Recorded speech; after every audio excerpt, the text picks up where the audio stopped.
दोस्तों आदाब, मैं हूं आरजे उबैद और आपका रेडियो मानू 90.0 एफएम में खैर मकदम है। दोस्तों, ये मौलाना आज़ाद नेशनल उर्दू यूनिवर्सिटी का कम्युनिटी रेडियो है और ये आप जो सुन रहे हैं ये इसका ड्राई रन है। अभी हम इसकी जो क्वालिटी है, इसकी जो गुणवत्ता है, इसको बेहतर बनाने के लिए दिन ब दिन काम कर रहे हैं ताकि आप तक हम अच्छे से अच्छे प्रोग्राम अच्छी क्वालिटी में पहुंचा सकें। और इसी तवज्जुह से आज हमने अपने स्टूडियो में दावत दी है जनाब शकील अहमद साहब को, जो मौलाना आज़ाद नेशनल यूनिवर्सिटी के इंस्ट्रक्शनल मीडिया सेंटर में एज अ ब्रॉडकास्ट इंजीनियर अपनी खिदमत दे रहे हैं। सर, आपका बहुत बहुत खैर मकदम हमारे शो में। बहुत बहुत शुक्रिया आप लोग का भी। इसके साथ साथ हमारे साथी डॉक्टर एजाज़ अहमद भी मौजूद हैं, जो हमें मौसम का हाल, शहर हैदराबाद के मौसम का हाल और शहर हैदराबाद में कौन कौन सी गतिविधियाँ, कौन कौन से प्रोग्राम होने वाले हैं आने वाले दिनों में, इसके बारे में बताएंगे। तो सबसे पहले मैं डॉक्टर एजाज़ अहमद साहब से गुजारिश करूँगा कि वो अब मौसम के हाल के बारे में बताएं और उसके बाद हम शहर हैदराबाद में कौन कौन सी एक्टिविटी होने वाली उसके बारे में जानेंगे। शुक्रिया उबैद साहब। शहर हैदराबाद तेलंगाना का ताज़ा मौसम का हाल आज 13 जनवरी 2026 है। आज शहर में मौसम ज़्यादातर साफ़ और धुंधला है। आसमान में पर हल्की धूप के साथ सूरज चमकेगा। दिन के दौरान दर्जा हरारत तकरीबन 30 डिग्री सेल्सियस तक पहुंचने का इम्कान है। रात को दर्जा हरारत तकरीबन 15 डिग्री सेल्सियस के करीब रहेगा और हवा हल्की महसूस होगी। आज बारिश का कोई ख़ास इम्कान नहीं है। सुबह से लेकर शाम तक धुंधला सूरज नज़र आएगा। दिन के वक्त गर्मी मामूली महसूस होगी। शाम और रात में हवा नरम और खुशगवार रहेगी। ये था आज का मौसम। सुनते रहिए रेडियो मानो 90.0 एफएम। डॉक्टर साहब से आपसे मैं गुजारिश करूंगा कि हैदराबाद में आने वाले दिनों में कौन कौन से प्रोग्राम होने वाले हैं, उसके बारे में भी हमें बताएं आप। जी बिल्कुल उबैद साहब, मैं अपने सामीन को बताता चलूं कि हैदराबाद में एक खुशबू और आसमान से बातें करती पतंगों का एक मेला जो है वो सिकंदराबाद की परेड ग्राउंड में आज से शुरू हो रहा है।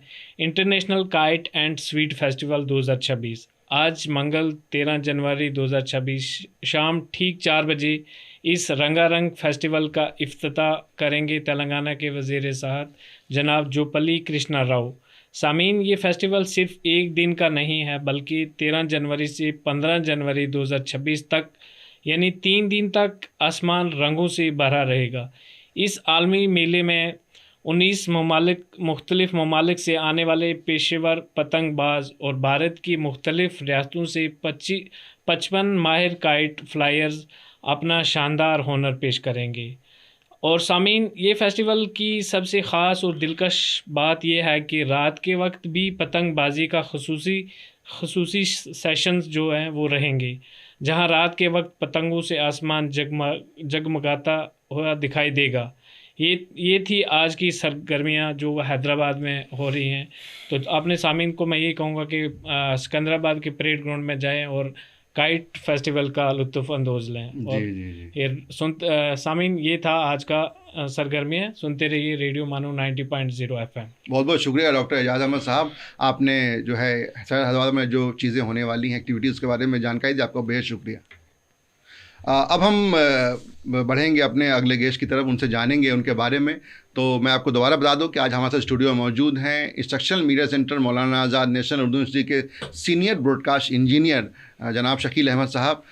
शकील साहब, मैं सबसे पहले ये जानना चाहूँगा कि आप अपने बारे में हमें बताएं, जो हमारे जो सामाईन हमें सुन रहे हैं उनको अपने बारे में आप बताएं कि आपका तालीमी सफ़र कैसा रहा और यहाँ आप हैदराबाद में एज अ ब्रॉडकास्ट इंजीनियर कब से अपनी खिदमत दे रहे हैं, और इसके बाद हम कम्युनिटी रेडियो जो मानू में चलाया जा रहा है और उसके टेक्निकल किस तरह से ये कम्युनिटी रेडियो काम करता है उसके बारे में हम बाद में जानेंगे। सबसे पहले मैं चाहूँगा कि आप अपने बारे में बताएं, अपने तालीमी सफ़र के बारे में हमारे सामने इनको जानकारी दें।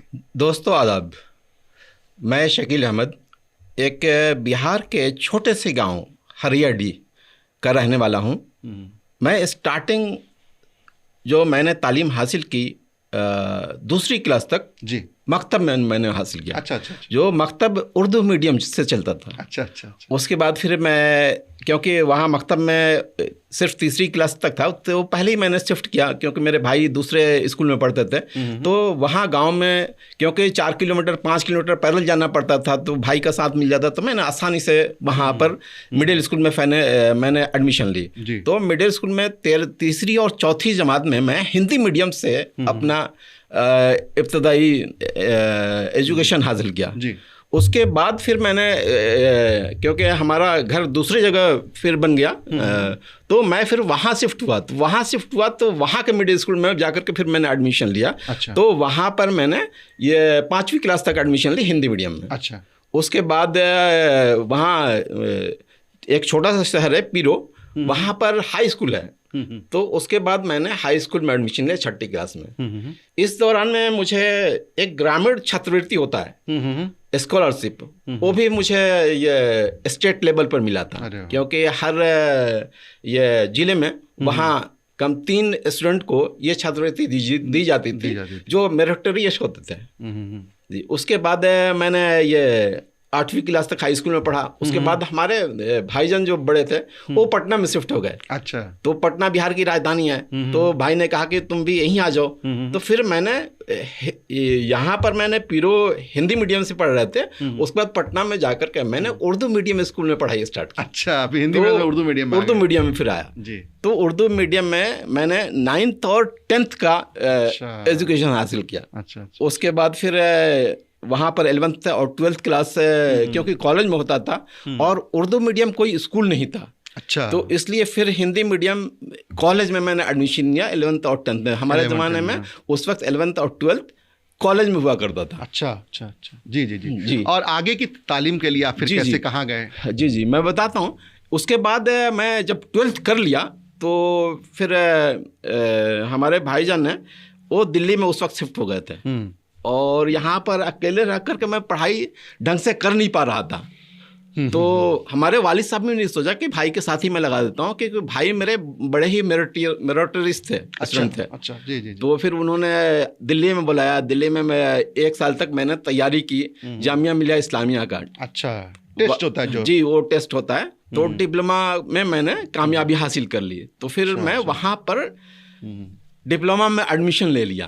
अब बड़ी ही यहाँ पर इंटरेस्टिंग बात हुई, जब मैंने एडमिशन लिया तो मुझे 6 महीने तक कुछ भी समझ में नहीं आ रहा था, क्योंकि वहाँ पर क्योंकि मैं उर्दू मीडियम और हिंदी मीडियम से पढ़ के गया, तो वहाँ पर अचानक इंग्लिश मीडियम में शिफ्ट हो गया। जी जी, अक्सर दिक्कत होती है। तो दोस्तों मैं 6 महीने तक बड़ा ही स्ट्रगल किया, क्योंकि टीचर आते थे पढ़ा के चले जाते थे, मुझे कुछ नहीं समझ में नहीं आता था, फिजिक्स केमिस्ट्री। तो 6 महीने के बाद धीरे धीरे पढ़ते पढ़ते इंग्लिश मीडियम की थोड़ी सी मुझे मतलब जानकारी हुई। उसके बाद फिर मैंने फर्स्ट ईयर का किसी तरह मैंने एग्ज़ाम पास किया। तो फर्स्ट ईयर में मुझे 67% सिर्फ आया था। तो धीरे धीरे इम्प्रूव होते होते फाइनल ईयर में मैं डिस्टिंक्शन से पास हुआ वहाँ पर। अच्छा। और जी जी, डिप्लोमा मैंने डिस्टिंक्शन से की। तो उसी दौरान में 1-2 साल मैं प्राइवेट सेक्टर के लिए तैयारी करता था। तो प्राइवेट सेक्टर का ऐसा हुआ कि कई सारे कंपनियों में मैंने ये इंटरव्यू दिया। तो रिटन टेस्ट तो मैं कामयाब कर जाता था, लेकिन इंटरव्यू में मेरा मतलब 1-2 कंपनी में हुआ, कोई अच्छी कंपनी में नहीं हुआ।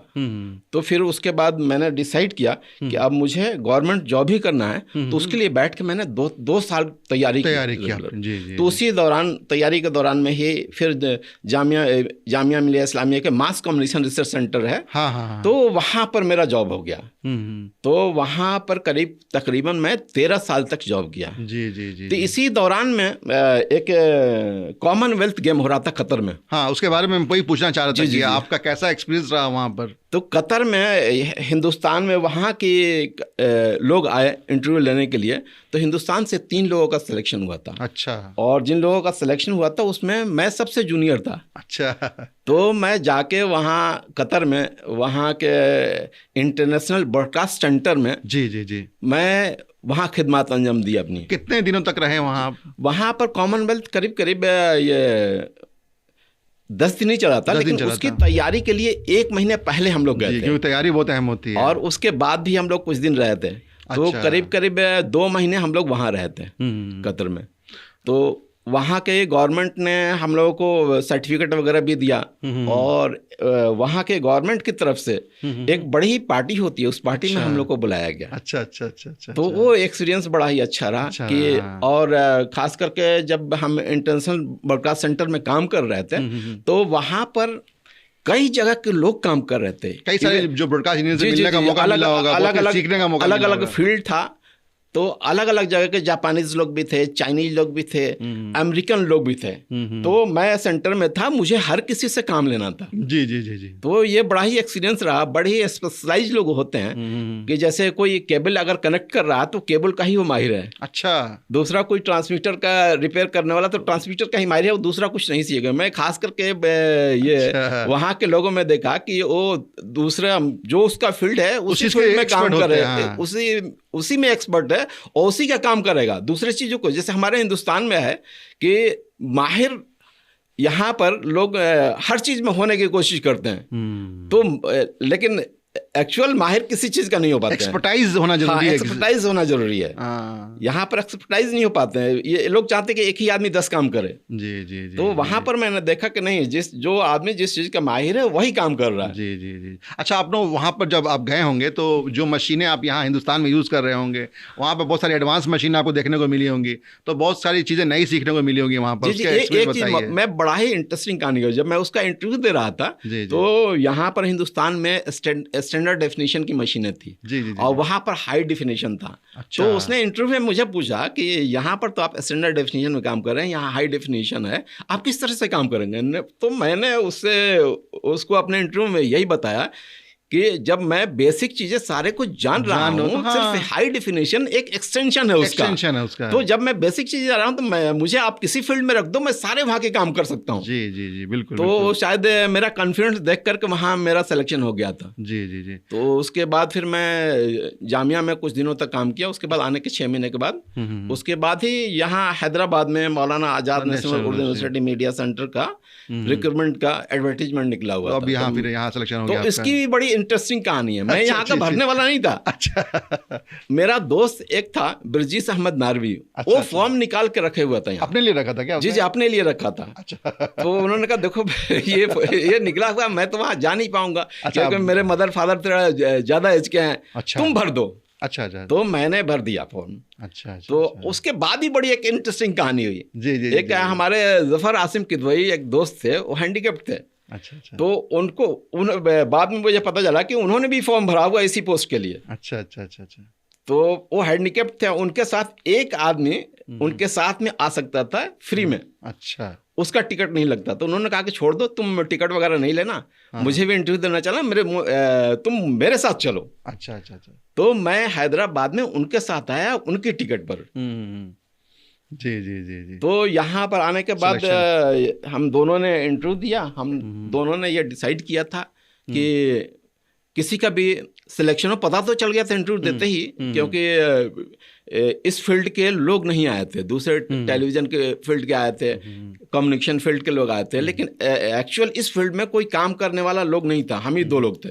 तो वहाँ पता तो चल गया हम लोग को कि हम ही दोनों में से किसी का होना है। तो हम दोनों ने डिसाइड किया कि किसी का भी सिलेक्शन होता हो ज्वाइन जरूर करना है, क्योंकि ये एक उर्दू यूनिवर्सिटी है और यहाँ पर लोगों की ज़रूरत है, अच्छे लोगों की, ताकि यहाँ का स्टूडियो, यहाँ का जो रेडियो स्टूडियो है, यहाँ पर जो एडिटिंग सूट्स है, ग्राफिक सूट्स है या प्रीव्यू थिएटर है, डेवलप किया जा तो इसको एक्सपीरियंस वाले लोग ही अच्छा डेवलप कर सकते हैं। क्योंकि ऑलरेडी आप लोग जो है मास कम्युनिकेशन रिसर्च सेंटर में काम कर चुके थे। बिल्कुल इसी फील्ड में हम काम कर रहे थे आप लोग। जी जी बिल्कुल। अच्छा, यहाँ आने के बाद आपका एक्सपीरियंस कैसा रहा यहाँ काम तो करने यहाँ पर यहाँ का स्टाफ बहुत अच्छा मिला हम लोग को। जी जी। जितने भी हमारे स्टाफ थे, हमारे टेक्नीशियन थे, मंजूर हो, सतीश हो या सलाउद्दीन साहब हो, और ये स्टाफ खासकर आपके अंडर काम करते हैं। जी जी। ये बाद में गयासुद्दीन साहब मिले। जी जी जी। उसके बाद अभी फैयाज एडिटर मिले हैं। उसके अलावा कैमरामैन 2 हैं, उबैदुल आप हैं, और ये रहीम साहब हैं। हाँ, शेख रहमुद्दीन हैं। उसके बाद हमारे पास जो 3 प्रोड्यूसर हैं, मुजाहिद साहब, और अभी आमिर साहब हैं, उबैद साहब हैं, ये उमर साहब हैं। तो ये लोग बड़ी टीम वर्क बहुत ही अच्छा होता है यहाँ पर, और डेडिकेशन से तो हम लोगों ने बहुत सारे प्रोग्राम अच्छे किए जो हिंदुस्तान में कई सारे अवार्ड भी जीते। जी जी जी जी, बहुत सारे डॉक्यूमेंट्री अवार्ड मिला है। जी जी, तो टीम वर्क, ये फील्ड ही टीम वर्क का ही है। जी जी जी, अगर टीम वर्क अच्छा नहीं है तो आप कोई चीज़ अच्छा काम कर नहीं सकते जी हैं। जी जी। अच्छा, अभी हालिया दिनों में है इंस्ट्रक्शनल मीडिया सेंटर मौलाना आज़ाद नेशनल उर्दू यूनिवर्सिटी में इसका कम्युनिटी रेडियो जो है वो लॉन्च होने वाला है, उसी की तैयारी हम लोग कर रहे हैं। ये उसी के तवस्सुस से जो है ये ड्राई रन किया जा रहा है। तो मैं चाहूँगा जो हमारे सामाईन है जो हम सुन रहे हैं वो रेडियो तो सुनते हैं, बट ये रेडियो कैसे काम करता है, कैसे इसकी आवाज़ जो है उन तक जाती है, इसके बारे में थोड़ा बताइए उन्हें। हाँ दोस्तों, यहाँ पर अभी इंस्ट्रक्शनल मीडिया सेंटर में कम्युनिटी रेडियो के लिए एक पीसीआर है। जी जी जी, उसका एक स्टूडियो है। अच्छा, स्टूडियो में बैठ के अभी हम लोग डिस्कशन कर रहे हैं। जी जी जी, ये आवाज़ हमारे ट्रांसमिशन रूम में जाती है। ट्रांसमिशन रूम में एक मशीन रखी हुई है। हाँ हाँ हाँ, अच्छा ठीक है, ठीक है। तो वो ऑडियो, ये जो फ्रीक्वेंसी है, हाँ, इसको कन्वर्ट करता है आरएफ में। आरएफ क्या होता है? अच्छा, आरएफ रेडियो फ्रीक्वेंसी में। हाँ, रेडियो तरंगे समझिए। अच्छा, ये रेडियो तरंगे हमारे ट्रांसमीटर को जाता है। ट्रांसमीटर में एक एंटीना लगी हुई है, वहां से ये सिग्नल रेडिएट हो रहा है। अच्छा, और ये सिग्नल हम यहाँ पर 8 से 15 किलोमीटर की दूरी पर हम सुन सकते हैं, क्योंकि कम्युनिटी रेडियो का ट्रांसमीटर होता है जो 50 वाट का ही होता है। Okay okay. तो 50 वाट का ट्रांसमीटर के साथ में हम 8 से 15 किलोमीटर के दूरी तक ये सिग्नल सुन सकते हैं। दोस्तों आप सुन रहे होंगे, मुझे अच्छी आवाज़ आ रही होगी जो भी रेंज में हो रहे होंगे। जी जी जी जी जी। तो और जी जी जी जी जी बताइए, आप कुछ बोल रहे थे। हाँ जी, मैं ये कह रहा हूँ कि और ये जो अभी जो हम लोग फिलहाल ब्रॉडकास्टिंग इसी कर रहे हैं, जो ड्राई रन कर रहे हैं, उसका क्या टाइमिंग क्या है, कब कब कर रहे हैं? 2 टाइम कर रहे हैं हम लोग। जी जी, अभी हम लोग इसका ब्रॉडकास्ट 10:30 बजे करते हैं और रिपीट उसका 3:30 बजे करते हैं। हाँ जी। तो एक दो चीज़ें मैं और भी बताना चाहूँगा कम्युनिटी रेडियो के ताल्लुक से। ये कम्युनिटी रेडियो के जो लोग रहने वाले हैं उन लोगों की भागीदारी इसमें होनी जरूरी है। आसपास के जो लोग हम लोग रह रहे हैं। मिनिस्ट्री ऑफ आईएनबी ने कम्युनिटी रेडियो इसीलिए स्टार्ट किया है ताकि लोकल इश्यूज को समझा जाए और ये आवाज़ गवर्नमेंट तक पहुंचे, ताकि उनको प्लानिंग करने में, कोई फैसिलिटी देने में उनको आसानी हो। जी बिल्कुल बिल्कुल। तो कम्युनिटी रेडियो में जितने लोग भी रहते हैं, भले ही तेलुगु बोलने वाले हों, हिंदी बोलने वाले हो, इंग्लिश बोलने वाले हो, उर्दू बोलने वाले हो, सब लोग। हाँ, तो ये सारे लोगों को कैटर करती है। अच्छा, सब लोग यहाँ के अब कई सारे प्रोग्राम हम लोग कर रहे हैं इन्वायरमेंट के ताल्लुक से, बच्चों के प्रोग्राम हैं, सोशल इश्यूज़ के प्रोग्राम, उसमें भी वो शिरकत कर सकते हैं। जी जी, ये सारे प्रोग्रामों में शिरकत कर सकते हैं। ये अभी हम लोग तो अभी रिकॉर्डिंग प्रोग्राम चलाएंगे कुछ दिनों तक। अच्छा, लेकिन उसके बाद हम लोग लाइव स्टार्ट करेंगे। अच्छा, लाइव स्टार्ट जब भी हम लोग स्टार्ट करेंगे तो कम्युनिटी से उस वक्त लाइव प्रोग्राम में शिरकत करने के लिए सकते हैं, वो कोई भी आ सकता है। टेलीफोन से जुड़ सकते हैं वो लोग। टेलीफोन से भी जुड़ सकते हैं और यहाँ पर बनफ़्से नफीस वो यहाँ आ भी सकते हैं। ठीक जी, अपने प्रोग्राम के साथ है, वो क्या करना चाह रहे हैं, यहाँ पर जो भी प्रोग्राम कोऑर्डिनेटर हैं उनसे पहले बात कर लें। जी जी, वो क्या करना चाह रहे हैं। जी जी जी, क्योंकि ऐसी चीज़ कोई रेडियो पर नहीं जानी चाहिए जी जी जी, जो अच्छा महसूस नहीं करे यहाँ की कम्युनिटी। जी जी बिल्कुल बिल्कुल सही कहा आपने शकील अहमद साहब, आपका बेहद शुक्रिया।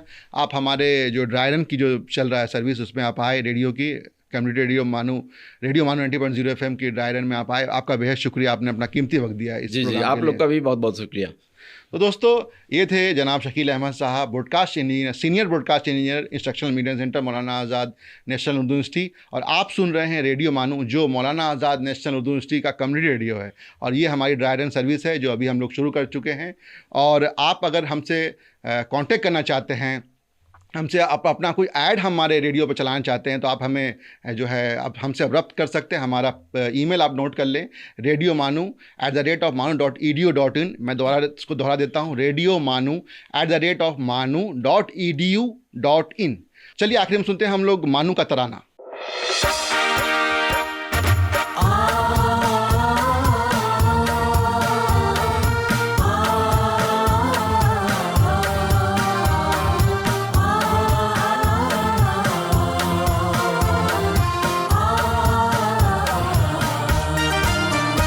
ये बाबे शहरे इल्म है उर्दू ज़बान का, ये बाबे शहरे इल्म है उर्दू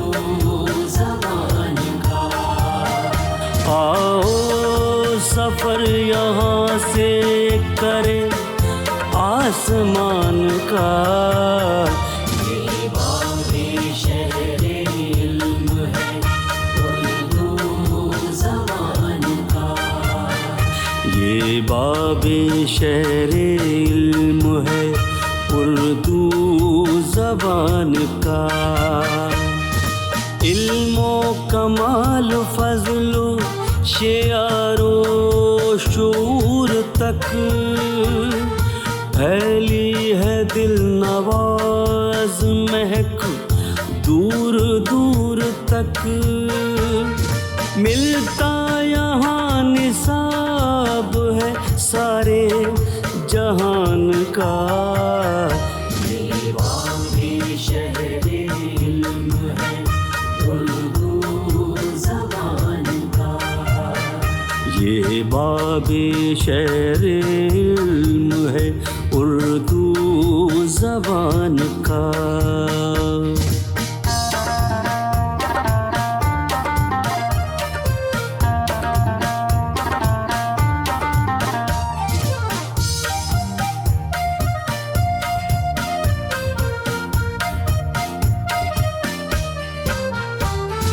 हर नक्शो रंगो बू से करो अपनी गुफ्तगू, आज़ाद दरसगाह की है ये भी जुस्तजू, सब फासला मिटाते चलो दरमियान का, ये बाबे शहरे इल्म है उर्दू ज़बान का, ये बाबे शहरे इल्म है उर्दू ज़बान का।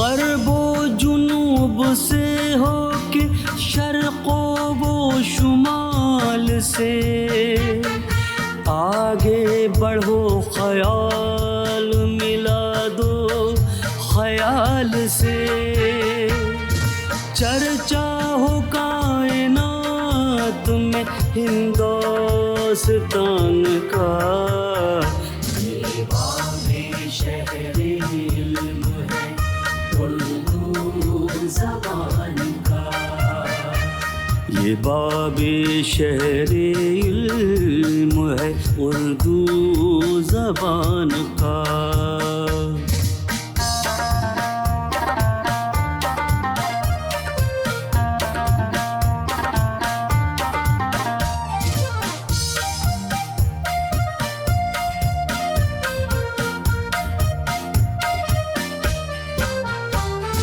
फसले सदा बहार से बस्ती बसी रहे, मिलकर दुआ करो कि ये खेती हरी रहे,